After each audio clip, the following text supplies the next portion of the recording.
계속 피하는 것도 이상하잖아. 그걸 지금 말이라고. 미화가 임신 6주차. 인태시 약이야. 불행이 더 빨리 물드는 것 같기도 해. 오해 넌 내 가정 지키고 나도 내 가정 지켜야지. 바람피고 종적을 감춘 성수가 미화와 시시덕거리며 집에 가는 걸 보게 된 정수. 반성하는 척했던 미화와 뻔뻔한 성수의 행태를 보고 정숙은 뒤따랐다. 들키게 되자 인태가 일자리 하나 구해줄 수 있을 것 같다며 그동안 신세져도 된다 했다 한다. 인태야 그럴 수 있지. 아무것도 모르니까. 그러니까 걔는 아무것도 모르는데 계속 피하는 것도 이상하잖아. 그렇다고 니가 당장 나를 너는 받아줄 것 같지도 않고 그걸 지금 말이라고. 이번엔 진짜 제대로 된 일 잡을 수 있을 것 같아. 조만간 너랑 민호 곁으로 돌아갈 거야. 당당하게. 힘든 시간인 거 아는데 잘 이겨내보자 우리. 내 연녀랑 아무것도 모르는 내 연녀 남편이랑 한 집에 같이 산다는 성수는 끝까지 뻔뻔했다. 그리고 그 대화를 엿듣게 된 도현은 어쩐지 정숙이 더 안쓰러워진다. 그래서 다음날 동네에 다시 출몰하게 된 성수에 대놓고 적대감을 드러냈다. 쓰레기라는 말에 성수의 승질머리가 나올 뻔했으나 도현은 껌종이 무단투기했단 핑계를 대며 눈으로 계속 욕을 해준다. 골치 아픈 성수 일은 그거고 일단 란제리 방판으로 이어가야 하는 정숙은 돈 많은 사모님 공략에 나선다. 그로 적격인 인물은 역시 영자. 남의 불행을 좋아한다는 영자가 가장 관심받는 인물인 금이가 주리의 미용실에서 조용히 얘기 풀리고 부부싸움 얘기로 시작해 란제리를 입고 뜨밤을 3번이나 보냈단 말에 영자는 눈을 번뜩였다.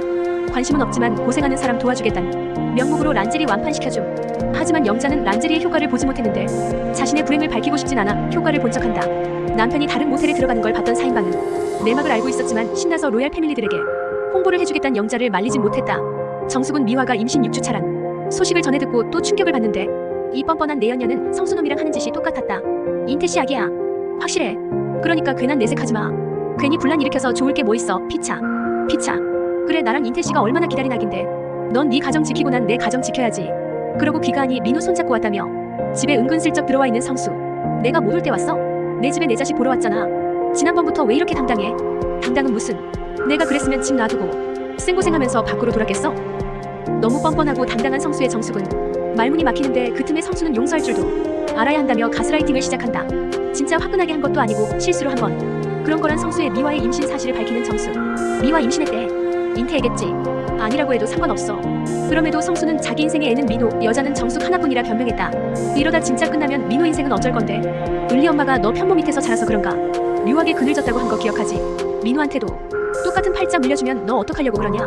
그리고 이어진 막말에 파 뽑아다가 후려갈기는 정숙. 권성수는 맞아도 싸지. 정숙은 민호가 눈에 밟혀 갈등했지만 이윽고 결단을 내린다. 정숙이 도시락을 싸서 같이 피크닉을 가자고 하자 용서한 줄 알고 들떠있던 성숙. 하지만 정숙의 선택은 그 반대였다. 행복은 서로 물드는 거라나? 근데 불행이 더 빨리 물드는 것 같기도 해. 당신이랑 미화 본 그날 이후로 나 진심으로 웃어본 적이 없거든. 이제 웃을 일만 만들어가면 되지. 난 이제 당신 미소가 역겹다. 내가 불행하면 민호도 느낄 텐데 그렇게 만들 순 없어. 그러자 성수는 마음 고쳐먹은 줄 알았는데 또 그러냐고. 너나 고쳐먹어라. 당신이 잃은 것들이 뭔지 오래도록 추억하면서 두고두고 아팠으면 좋겠어. 이제 그만 내 인생에서 꺼져주라. 이혼하자 우리. 이 영상이 즐거우셨다면 구독과 좋아요로 다음 소식을 놓치지 마세요.